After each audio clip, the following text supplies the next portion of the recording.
Good morning to all of you. मैं हूं पवन कुमार। आज चर्चा करते हैं सीखने का वक्र, लर्निंग कर्व्स।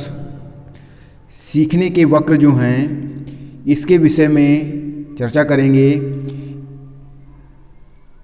सीखने के वक्र के विषय में गेट्स व अन्य के अनुसार जो परिभाषित किया गया है, सीखने का वक्र अभ्यास द्वारा सीखने की मात्रा, गति एवं प्रगति की सीमा को ग्राफ पर प्रदर्शित करते हैं।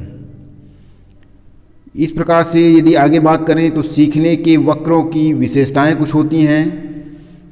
तो इसमें विशेषताओं में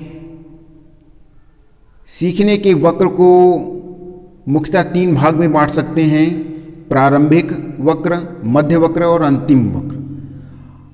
सीखने की क्रिया में साधारणतया प्रारंभ में तीव्रता दिखाई देगी, लेकिन यह आवश्यक नहीं होता है। दूसरा ये कि सीखने के वक्रों से स्पष्ट होता है कि सीखने में जो प्रगति होती है वह स्थायी नहीं होती, बल्कि अनियमित होती है। सीखने की गति कभी तीव्र कभी मंद दिखाई देती है। स्किनर के अनुसार सीखने में प्रतिदिन उतार चढ़ाव आता है। सीखने की उन्नति एवं अवनति का होना कई बातों पर निर्भर करता है, जैसे बुद्धि, रुचि, प्रेरणा, जिज्ञासा, उत्साह, पूर्व ज्ञान, थकान, आदत, वातावरण, विषय। अब चर्चा करते हैं सीखने के वक्र के प्रकार की, कि सीखने के वक्र, इनके प्रकार क्या होते हैं, काइंड्स ऑफ लर्निंग कर्व्स। तो पहला जो आपका वक्र होता है सरल वक्र, स्ट्रेट लाइन कर्व।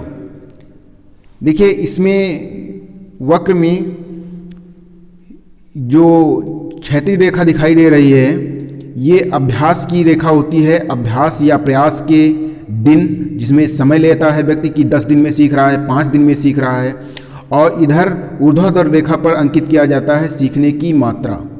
ये सभी ग्राफ में एक जैसा ही रहेगा कि सीखने की मात्रा, कितना अचीवमेंट हुआ, कितना निष्पादन हुआ, तो ये ऊर्ध्वाधर रेखा पर अंकित किया गया है। तो प्रथम है स्ट्रेट लाइन कर्व। जब समय के साथ साथ अधिगम की मात्रा में समान रूप से वृद्धि होती है तब सरल रेखीय वक्र प्राप्त होता है। देखिए इसमें सरल रेखा प्राप्त हो रही है।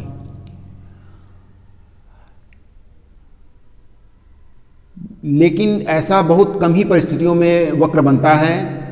सरल रेखीय वक्र को समान उपलब्धि वक्र या समान निष्पादन वक्र या रेखीय त्वरक वक्र भी कहते हैं। दूसरा जो प्रकार का है उन्नतोदर वक्र। उन्नतोदर वक्र कॉन्वेक्स कर्व। उन्नतोदर वक्र में प्रारंभ में सीखने की गति तीव्र होती है। देखिए ये प्रारंभ में सीखने की गति तीव्र हो रही है, इसके पश्चात अधिगम की मात्रा धीरे धीरे कम हो रही है और अंत में वक्र एक क्षैतिज रेखीय या पठार के रूप में हो जाएगा। आगे जाएगा तो क्षैतिज रेखीय पठार बन जाता है, जो इस बात का संकेत दे रहा है कि अब अभ्यास करने पर भी सीखने की मात्रा में उन्नति संभव नहीं। इसे घटनशील उपलब्धि वक्र, कर्व ऑफ डिक्रीजिंग रिटर्न्स या नकारात्मक गति वक्र भी कहते हैं। प्रायः अधिगम वक्र इसी प्रकार के होते हैं। तीसरा देखते हैं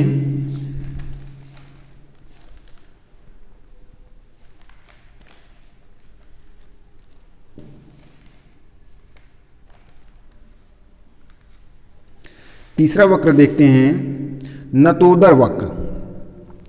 तीसरा नतोदर या कॉनकेव कर्व। इस वक्र में समय अथवा प्रयास के साथ अधिगम की मात्रा बढ़ती जाती है। इस प्रकार के वक्र को वर्धनशील उपलब्धि वक्र कहते हैं। इसको सकारात्मक गति वक्र भी कहा जाता है। चौथे प्रकार का वक्र है मिश्रित वक्र, कॉम्बिनेशन टाइप कर्व। मिश्रित वक्र उन्नतोदर एवं नतोदर वक्र का मिला जुला रूप होता है। इसे इस प्रकार का वक्र भी कहा जाता है। इस वक्र में आरंभ में सीखने की गति धीमे, उसके बाद तेज हो जाती है तथा कुछ समय तक सीखने में तेजी बनी रहती है। इसके बाद क्रमशः सीखने की गति फिर धीमे होने लगती है। इसी प्रकार आरंभ में प्रगति तीव्र तथा बाद में मंद हो सकती है। इस प्रकार की वक्र को मिश्रित वक्र कहते हैं। वीडियो देखने के लिए धन्यवाद। हमारा चैनल सब्सक्राइब कर लें।